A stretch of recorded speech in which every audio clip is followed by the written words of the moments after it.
Lava Jato teve início em 17 de março de 2014 e era conduzida pela Polícia Federal. Ela deveria apurar supostos esquemas de corrupção relativa ao desvio e à lavagem de dinheiro envolvendo diretores estatais, grandes empreiteiras e políticos. Segundo a Polícia Federal, a Petrobras contratava empreiteiras por meio de licitações fraudadas. Houve um acordo, no qual uma delas venderia as licitações e outra ficaria com todo o lucro. Parte desse dinheiro seria desviado para pagar as propinas dos diretores. O ministro Teori Zavascki, do Supremo Tribunal Federal, autorizou a abertura do inquérito para investigar 49 pessoas, sendo 47 políticos suspeitos da corrupção Petrobras, revelado pela Operação Lava Jato. O PP é o partido que mais responderá ao inquérito, com 32 pessoas, PMDB com 7, PT com 6, PSDB com 1 e PTB 1. PMDB, senador Renan Calheiros, presidente do Senado, deputado Eduardo Cunha, presidente da Câmara, e a ex-governadora Rosana Sarney. PT, deputado José Bentor, ex-deputado Cândido Vacareza. PSDB, senador Antônio Anastásia. PTB, o senador Fernando Collor.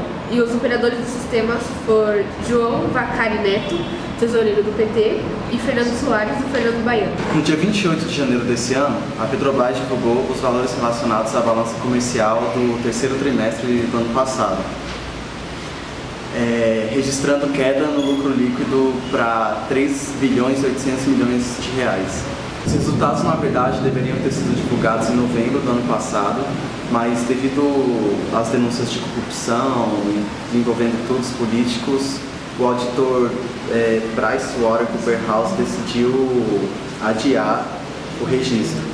Segundo informações da Polícia Federal de delatores do ex-diretor da Petrobras, Paulo Roberto, executivos da estatal indicados por políticos conspiraram com empresas de engenharia e construção para desviar valores de obras. O resultado no terceiro trimestre também foi impactado pela queda no lucro operacional, que registrou queda para o valor de 4,6 bilhões de reais, sendo que no segundo trimestre foi 8,8 bilhões de reais. As principais razões foi gastos com acordo coletivo de trabalho, que custou 1 bilhão de reais, pagamentos de acordo com a Bolívia para a importação do gás natural, 0,9 bilhão de reais, e pelas baixas nos ativos referentes aos projetos das refinarias Premium 1 e 2, que foi de 3 bilhões de reais. Já a maior produção de petróleo e, consequentemente, a exportação agregaram 2,4 bilhões de reais para o lucro, registrando 11,735 bilhões de reais no terceiro trimestre, ante 13,091 bilhões no mesmo período de 2013. A Petrobras ela sofre processos movidos nos Estados Unidos e no Brasil. Esses processos são de detentores de ADRs da companhia naquele país. ADRs são recibos de uma estatal estrangeira na Bolsa de Nova York. Todos os acionistas que compraram ações da Petrobras entre maio de 2010 e junho de 2014 têm direito aos efeitos do processo. Alguns processos que a Petrobras recebeu vêm de grupos de investidores, de algumas empresas e até do estado de Rhode Island. Os prejuízos da Petrobras foram avaliados em mais de 10 bilhões de reais, mas esse valor pode ser ainda maior devido a investimentos errados feitos pela corrupção. Alguns economistas ainda dizem que nos próximos meses as ações da empresa podem cair mais de 40%. A Graça Foster foi a primeira mulher a ocupar o posto mais alto no comando do estatal. A saída da diretora acontece por meio de escândalo bilionário de corrupção investigado pela Operação Lava Jato. O seu sucessor foi o presidente do Banco do Brasil, Aldemir Bendini, e ele tem que apresentar o balanço do quarto trimestre auditado até o fim de abril, já que as baixas contábeis necessárias foram devido ao escândalo da corrupção.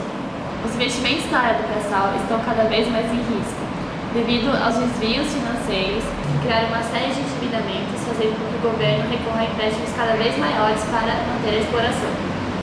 Além disso, o pré-sal enfrenta o atual preço baixo do petróleo no mercado internacional, somado ao fato do barril vir sofrendo fortes quedas. O preço do barril a $45 não valeria a pena, pois o ganho não compensaria a produção. A estatal chegou a ter muitos prejuízos devido ao fato de comprar petróleos e derivados do exterior e vendê-los no Brasil por um preço muito mais baixo do que o normal. Isso porque o preço é controlado pelo governo na tentativa de segurar a inflação. A crise tem afetado o mercado de trabalho do país. Nos últimos meses, o problema da estatal tem influenciado direta ou indiretamente cerca de 10% de todos os empregos no país. 2 municípios fluminenses com renda externa diretamente ligada ao petróleo obtiveram em janeiro um corte de mais de 8 mil vagas. Em Macoé, o número foi de 1.200. Em Itaboré, mais de 7 mil trabalhadores foram demitidos. Com a queda, ocorrerá dificuldades dessas empreiteiras em concluir obras que não são da Petrobras, mas como outros investimentos, como por exemplo a Olimpíada de 2016. Milhares de trabalhadores que atuam na área naval são esperados em um protesto movido pelo receio de que o plano de desinvestimento anunciado pela Petrobras resulte em mais emissões dentro da categoria.